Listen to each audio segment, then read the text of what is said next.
Part 4 in the YouTube series, The Anunnaki Bible. Creatures of the Sea, Year 1714. Emmanuel J. Cook looked down into the sea from the side of his ship. He stared straight into the eyes of the creature. The air seemed to tremble and the surface of the sea boiled. Was this his imagination? Emmanuel thought to himself. Did in fact the universe burn of energy? The intensity in this meeting felt like buzzing electricity. He swore that he had never seen such beauty or felt so alive. Just as he was about to reach out to the creature, the crew of the ship came screaming and hitting tin mugs and plates with spoons and tools. They threw whatever they could find on the abomination. As a heavy object hit the creature, she started to scream like a siren, and the noise cut like knives through everyone's head, except for the captain's. This was something he would never forget, and led him out on a journey to find what he thought was the sirens from Greek mythology. What he found, however, was something that he had never expected. Captain's Log, 1714. Day 34, the world will gaze when I reveal the secret, and all that is history will be puzzled together. Day 40, I have been captured by this tribe and it doesn't look like I have much of a chance getting out alive. Day 51, I am rescued. I couldn't believe my eyes, but from the blue sea rose that creature to aid me. Emmanuel is a well-dressed senior captain in his 40s, proud and intelligent. He had made so many journeys across sea that he couldn't remember them all today, but never had he sunk a ship, he proudly thought. He made enemies with his words. If you sink a ship, you should probably stay on shore. Emmanuel thought that no weather and no turn of the mistress' temper was bad enough to go down, but a bad captain can sink a ship even in a puddle. He put on the captain's jacket, drew his fingers through the black thick hair, and his blue eyes evaluated the image in the mirror. This is good enough, he said out loud. As he opened the cabin door, he entered the hall with a dark-hitting command. Jones, get your lazy dog bones together, we've got work to do.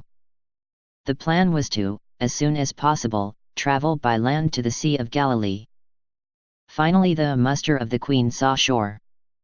The sun gazed on the redhead, pale-skinned Jones with freckles all over his face. He wiped his sore sunburned lips. Captain, shouldn't we wait until sunset before we do more? Emmanuel looked at the young cabin boy and tried to see how much more work could be drawn from him before he fell. Take the rest of the day off, Jones, you deserve it. We anchor as soon as possible and continue tomorrow morning before sunrise. Emmanuel started to plan this journey 1 year ago, after the encounter of that what he thought was a mythological creature. He had been told about the sea beasts, that were to be found all over the world with different names. What he thought to be more interesting was that they were also called titans, and sea pirates sailing the Mediterranean Sea. He knew of the folklore flowing widely, and the generally superstitious mind of people, and he didn't want to be one of them, yet he saw what he saw. They all did, that day. As Emmanuel strolled the harbor just before sunrise, he hears a gunshot, and Nathan's voice, then some men scream, "Infidel, infidel!" echoing between the stone and concrete buildings. Jones had explored the city of Akko that night, after they'd anchored in Ptolemy, and the captain had given him the rest of the evening off. He took Nathan with him.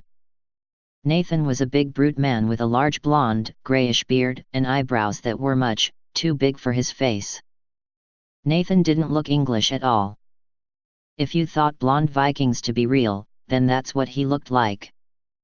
Being a member of the royal fleet, they all had to appear proper, but Nathan was the kind of man you loved for his loyalty and feared for his looks, strength and will. He just wasn't someone you'd correct. To Jones, he was a role model of masculinity and the father he'd never experienced.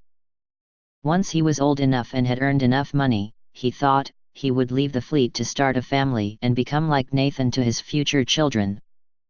When they had walked the streets of Ptolemy for some hours and enjoyed the fresh air of the night, they stopped to get some sleep on the stone dock by the sea.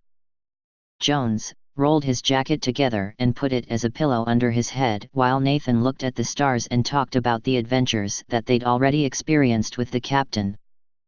Suddenly 2 men appeared from nowhere. Jones only got the time to see one man hitting Nathan in the face with something. This before he heard a sharp explosion, and felt a demonic pain, like as if the inside of his head suddenly caught on fire. Just like if a spear had penetrated his forehead, the pain spread through his skull in less than a second, and in the far distance he heard Nathan's voice. He felt the chill of dying, then no more. Nathan shout at the top of his lungs, "Jones is shot in the head." His voice was like thunder, and as he called for attention he grabbed a basalt stone, and throw it toward the fleeing men. The stone hit one of them in the head and the man screamed, "Infidel, infidel." To Nathan's good fortune his skull is harder than what he got hit with himself, so tumbled but not unconscious, he acted quickly to get up on his feet. He lift the young freckled cabin boy up, and start walking back toward the ship. If you like the series, you can buy the first chapters on Kindle, the Anunnaki Bible.